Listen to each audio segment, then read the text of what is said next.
বিগত 16 বছর ধরে যে মানুষরা একটি মাত্র কথা বলার সাহস করেনি, বিগত 53 বছরে যারা এই লুপ হোলগুলো নিয়ে রাস্তায় নামার খুব একটা সাহস করেনি, সেই মানুষগুলো একটি অন্তর্বর্তীকালীন সরকার গঠন হওয়ার সাথে সাথে চাচ্ছে 16 দিনের মধ্যে সব সমস্যার সমাধান হয়ে যাক। এবং এই মানুষগুলো তাদের ব্যক্তিগত কিংবা ছোট্ট একটি গোষ্ঠীগত উদ্দেশ্য বাস্তবায়নের জন্য রাজপথে নামছে, সচিবালয় থেকে শুরু করে বিভিন্ন প্রতিষ্ঠান ঘেরাও করছে।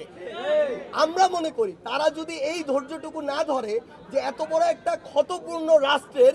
সংশোধনের জন্য যে একটি সময় প্রয়োজন,